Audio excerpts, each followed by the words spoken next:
Hi everyone, how's it going? Ross Lang here from the TitleMine YouTube channel and TitleMine.com. Today I'm going to show you what to do if you come outside on the first freezing cold day of the year, press your remote, go for your door lock, and it won't open. None of the lights will come on. The car's having some kind of an electrical issue.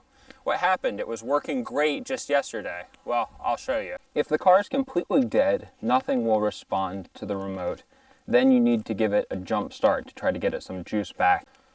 Once you get it jump started, let it run for a while, maybe 15-20 minutes. Take it for a drive around, but don't stop it unless you're stopping somewhere where you're comfortable keeping the car for a while.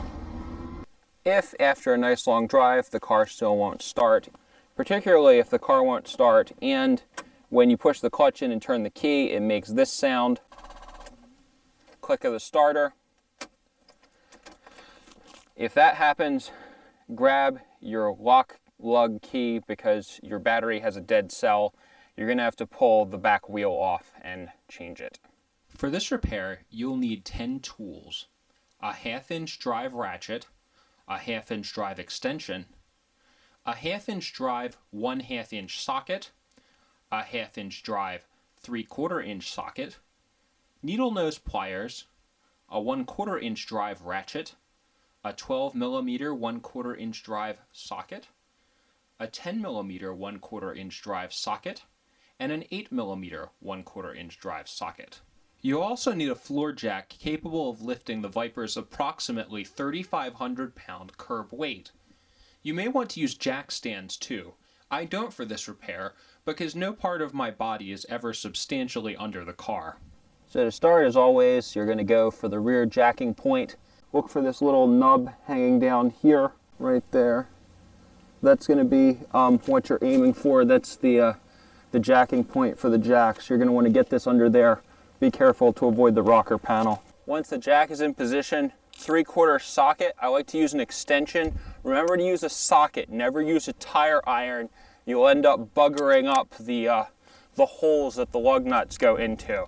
Make sure this is nice and smooth, wipe off any rust, no scratches or burrs, and you're ready to get started. I like to take the lock lug off first and then work my way around to the others once this is completely off.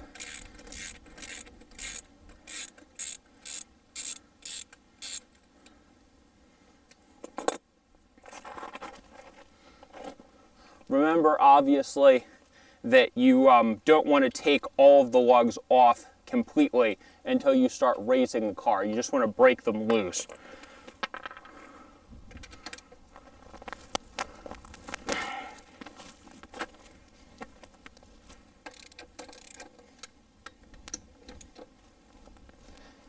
We can start, gently elevate the car.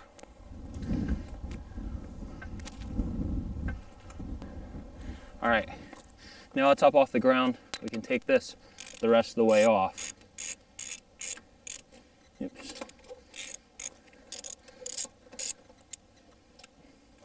My strong preference when I do this is to leave the highest lug nut attached for last. That'll hold the wheel upright so that then you can kind of grab it with your hand and pull it off. The back wheel, there's not as much danger of hitting the rotor or the suspension as the front wheel, obviously, but you still want to be careful, especially with these are in such great shape.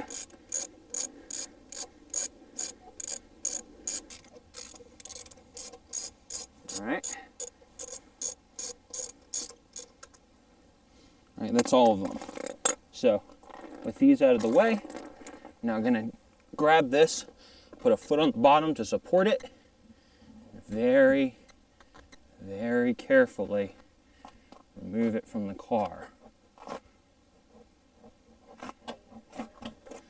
There we go. No scratches, nothing. Perfect. Right off. You're going after this closeout panel here. You're going to open that up and get in there and get the battery.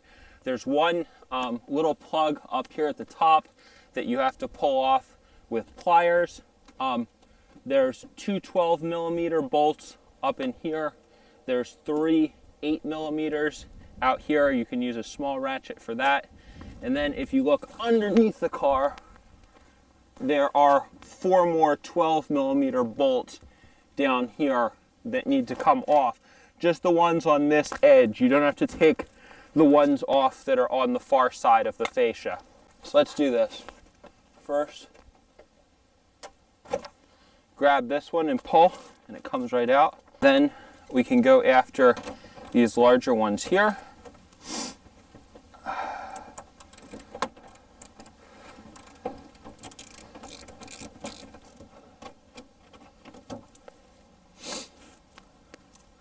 All right. Then we'll get the 4 under here.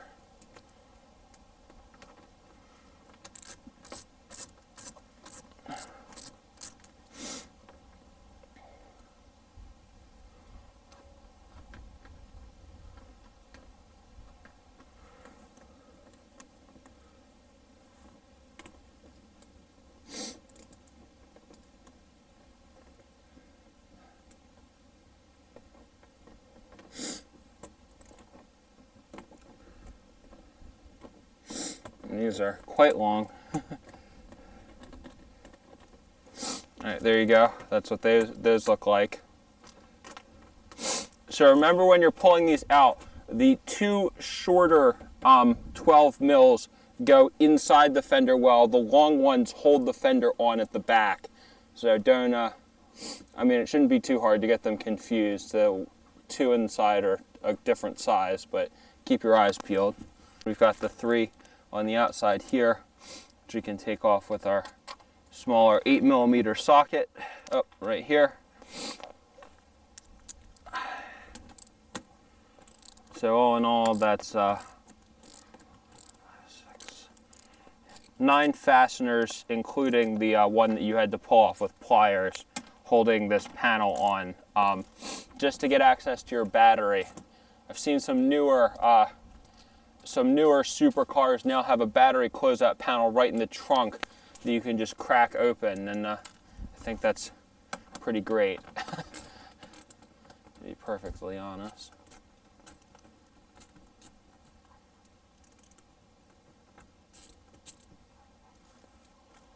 All right. So, get in here.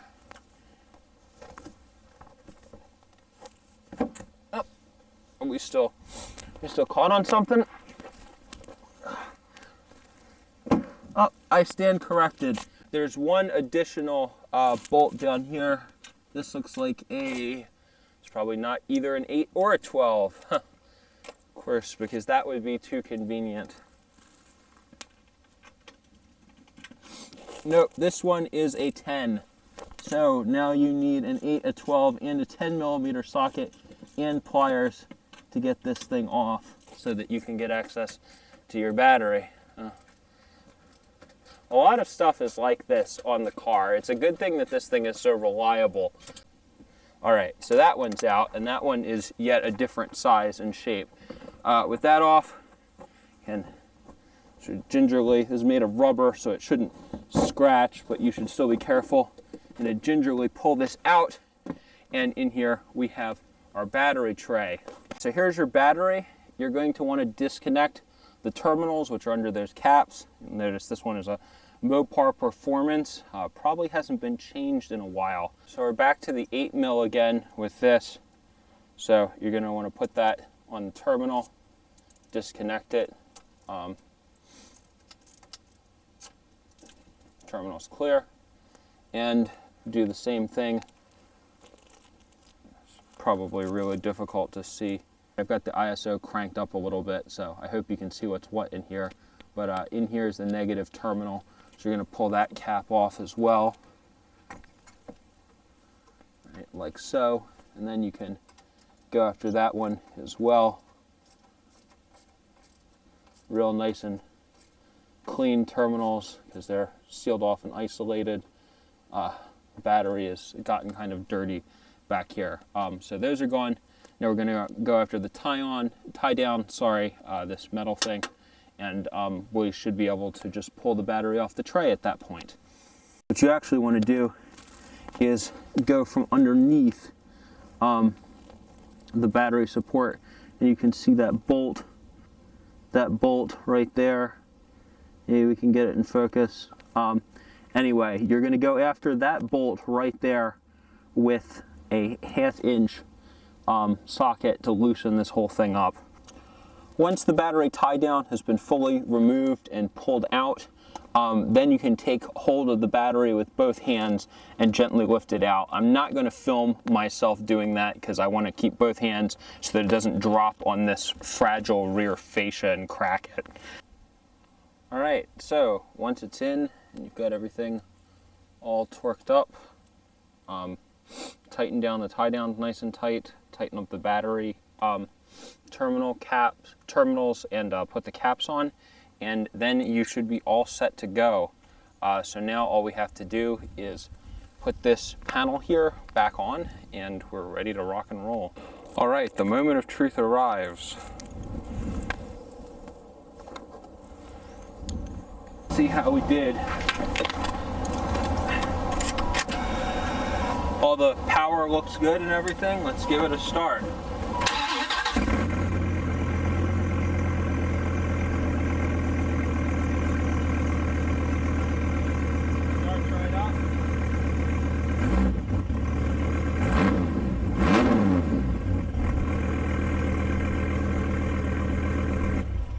Awesome. All right, so that's it. You replace the battery and that takes care of your problem. Most early generation users say that it's good to have a battery tender hooked up to the car as well. It will stop this from happening as frequently, although now that the battery's been replaced, we should be good for several years. Thanks a lot for watching. Till next time. If you found this video helpful, please like it and subscribe to our channel. I need that sweet, sweet ad revenue because being clumsy gets expensive. Oh, jeez. Oh, man. All right. You good? Good. Doggone.